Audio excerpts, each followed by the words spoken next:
Result ನನ್ ಭಯ, ತುಂಬಾ ಭಯ. ಯಾಕಂದ್ರೆ ನಾನು ತಿಂದು ತಿಂದು ತಿಂದು ನನ್ನ ಶಕ್ತಿನೇ ಇಲ್ದಿಲ್ಲ.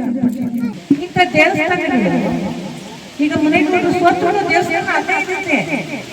ಮನೆಗಳು ಓಟ್ ಹಾಕಿಲ್ಲ ಅನ್ನೋದು ದೇವಸ್ಥಾನ ಅಲ್ಲ. ಅದೇ ಅವ್ರು ಕೊಟ್ಟಿರೋ ದುಡ್ಡು ಒಂದು ದಿನ ದಿನಾಗ್ಲೂ ಬೆಳಗ್ಗೆ ಹೊತ್ತು ನಮ್ಮ ದಿನಾಗ್ಲೂ ಒಂದು 5 ಲಕ್ಷ ಇಲ್ಲ ಅಂದ್ರೆ ಸಾಲಲ್ಲ ಓಡಾಡಕ್ ಆಚೆ ಕಡೆ, ಅಷ್ಟು ಖರ್ಚು. ಅದಕ್ಕೆ ಕೇಳ್ತೀನಿ ದೇವ್ರನ್ನ, ನೀನೇನು ಅನ್ಕೋಬೇಡ ತಾಯಿ ಮಹಾಲಕ್ಷ್ಮಿ, ನಾನು ಜನಗಳಿಗೋಸ್ಕರ ದುಡ್ಡು ಕೇಳ್ತೀನಿ. ನಮ್ಮ ಯಜಮಾನಿಗೆ ದುಡ್ಡು ಕೊಡು.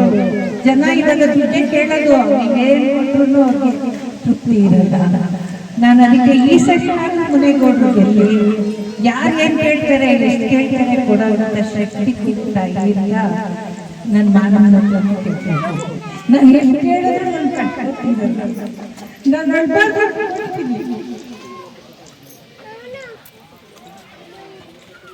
ನಾನು ಬರಲ್ಲ, ನಂಗೆ ಬೇಜಾರ.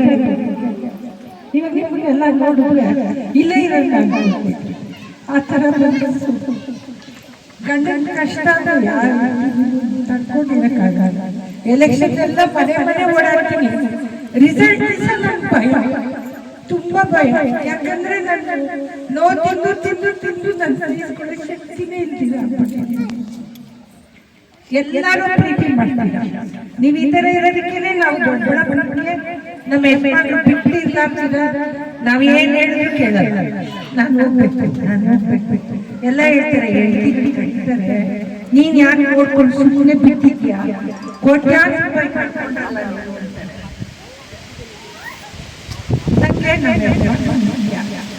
ಅವ್ರು ನೆಮ್ಮದಿಯಾಗಿರ್ಬೇಕು. ನಾನು ಅವ್ರನ್ನ ಕಂಟ್ರೋಲ್ ಮಾಡಿ ಅವ್ರ ಹಿಂಸೆ ಕೊಟ್ಟು ನನ್ನ ಜೀವನ ಮಾಡೋದು ನನಗೆ ಇಷ್ಟ ಇಲ್ಲ.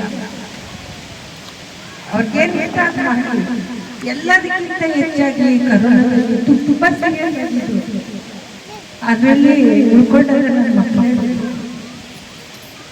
ಎಲೆಕ್ಷನ್ ಅಲ್ಲಿ ಸೋತಾಗ ಅದೇ ಬಾಗ್ಲಾಗ್ತದೆ. ಚೆನ್ನಾಗಿ ದೇವ್ರಿಗೆ ಬೈಕೊಂಡು ರಾಮಾಯಣ ಮಾಡಿದೆ. ಆಮೇಲೆ ಕರೋನಾದಲ್ಲಿ ಬಂದಾಗ ನನ್ನ ಮಕ್ಕಳು ನನ್ನ ತಗೊಂಡು ಪಪ್ಪ ದೇವಸ್ಥಾನ ಕಟ್ಟಿಸಿದಕ್ಕೆ ಇವತ್ತು ಬಂದಿರೋದಮ್ಮ ನಮಗೆ ಆಗಲ್ಲ, ಡಾಕ್ಟ್ರು ಆಗಲ್ಲ, ಏನು ಮಾಡೋಕ್ಕಾಗಲ್ಲ ಅಷ್ಟೇ ಅಂತ ಹೇಳ್ಬಿಟ್ಟು ಆ ಮಂಜುನಾಥ್ ಡಾಕ್ಟರ್ ಫೋನ್ ಮಾಡಿ ನಮ್ಮ ಯಜಮಾನ್ರು ನಾವು ಉಳಿಸ್ಕೊಳ್ಬೇಕು, ನಂಗೆ ಅವೆಲ್ಲ ಗೊತ್ತಿಲ್ಲ, ನನ್ಗೆ ಅವ್ರ ಮನೆಗೆ ವಾಪಸ್ ಬರ್ಬೇಕು ಅಂತ ಕೇಳ್ಕೊಂಡೆ.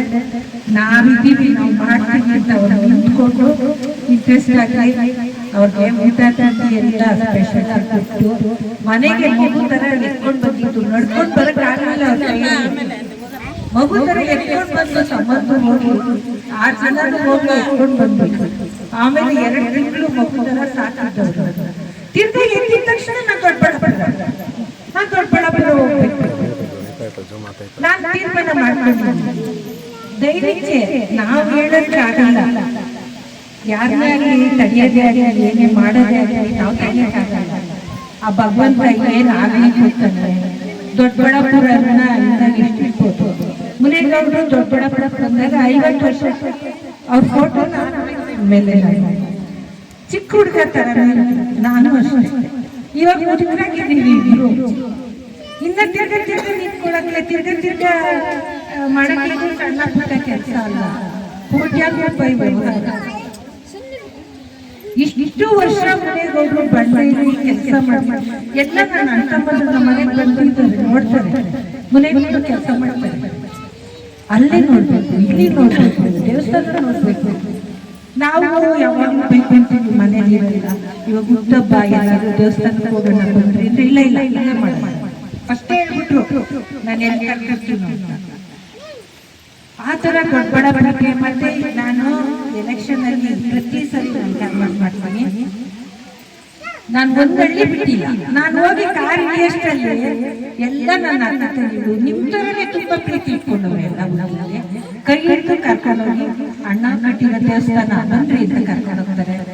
ನೀವು ಹೊನ್ನಘಟ್ಟದಲ್ಲಿ ಮನೆ ಮನೆಗೂ ನನ್ನ ಕರ್ಕೊಂಡೋಗಿ ಅರ್ಶಿನ ಕುಂಕುಮ ಕೊಟ್ಟು ನನ್ನ ಬಾಗಿನ ಕೊಟ್ಟು ಎಲ್ಲರೂ ಅವರು ನನ್ನ ಜೊತೆ ಕಣ್ಣೀರಾಗಿ ಅದಕ್ಕೆ ನೀವೆಲ್ಲ ಓಟ್ ಚೆನ್ನಾಗಿ ಎಲ್ಲರೂ ಮಾಡ್ತಾರೆ. ಹತ್ರ ಹೋಗ್ತಾರೆ ಮನೆಯವರು ವರ್ಷದಿಂದ ಒಳಗಡೆ. ಯಾಕೆ ಅಂತ ಗೊತ್ತಿಲ್ಲ. ಆ ದೇವರನ್ನ ಪ್ರತಿ ರಾತ್ರಿ ಯಾವಾಗಲೂ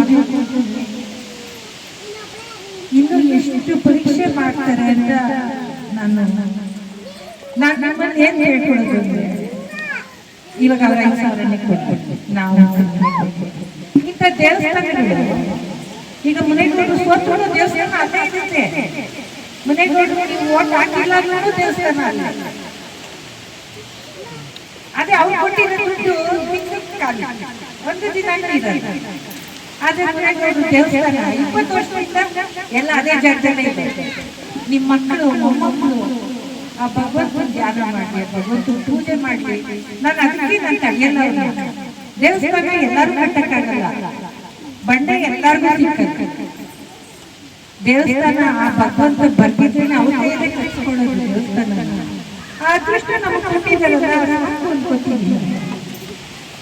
ನಿಮ್ ಮನಸ್ಸಲ್ಲೆಲ್ಲ ಮನೆಗಳು ಅನ್ಯಾಯ ಆಗಿದೆ ಅಂತ ಪ್ರತಿ ಒಬ್ಬರು ಹೇಳ್ತಾರೆ. ದೊಡ್ಡಬಳ್ಳಾಪುರ ತಾಲೂಕಲ್ಲ, ಆಚೆ ಕಡೆ ತಾಲೂಕು ಬೇರೆ ಕರ್ನಾಟಕ ರಾಜ್ಯನೇ ಹೇಳ್ತಾರೆ, ಅಯ್ಯೋ ಮನೆಗಳನ್ನ ಅನ್ಯಾಯ ಮಾಡ್ಬಿಟ್ಟು ದೊಡ್ಡಬಳ್ಳಾಪುರ ಜನ ಎಲ್ಲರೂ ಮಾಡಿರಲ್ಲ. ನಮ್ಗೆ ಅದೊಂದು ಸಮಾಧಾನ. ಆದ್ರೆ 20